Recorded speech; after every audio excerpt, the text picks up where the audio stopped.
ক্ষতিগ্রস্ত ঋণ গ্রহীতাদের জন্য কেন্দ্রীয় ব্যাংকের বিশেষ ঘোষণা। দেশের বিনিয়োগ ও কর্মসংস্থান সৃষ্টিকারী কিন্তু সাম্প্রতিক সময়ে ক্ষতিগ্রস্ত প্রতিষ্ঠানগুলোকে টিকিয়ে রাখতে বিশেষ নীতি সহায়তা ঘোষণা করেছে বাংলাদেশ ব্যাংক।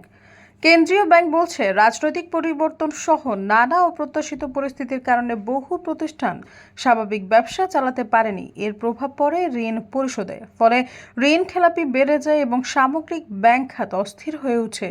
এই পরিস্থিতি থেকে উত্তরণের জন্যই ক্ষতিগ্রস্ত প্রতিষ্ঠানগুলোকে পুনর্গঠন ও পুনরুজ্জীবিত করার উদ্যোগ নিয়েছে বাংলাদেশ ব্যাংক।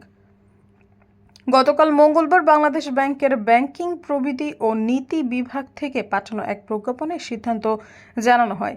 বাংলাদেশ ব্যাংকের ব্যাখ্যা অনুযায়ী নতুন এই নীতির মূল লক্ষ্য হল প্রকৃত ক্ষতিগ্রস্ত প্রতিষ্ঠানগুলোকে আবার টেকসই ব্যবসায় ফিরিয়ে আনা।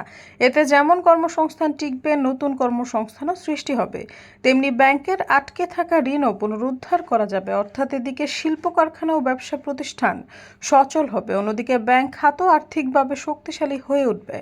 নীতিমালায় বলা হয়েছে, যে প্রতিষ্ঠানগুলো নিয়ন্ত্রণের বাইরে থাকার কারণে ক্ষতিগ্রস্ত হয়েছে তারা এই সুবিধার আওতায় আসতে পারবে, যেমন প্রতিশ্রুতি, ইউটিলিটি সংযোগ না পাওয়া, বৈশ্বিক সাপ্লাই চেনের সমস্যা, টাকার অপ্রত্যাশিত অবমূল্যায়ন কিংবা রাজনৈতিক অস্থিরতায় ব্যবসা বন্ধ হয়ে যাওয়া।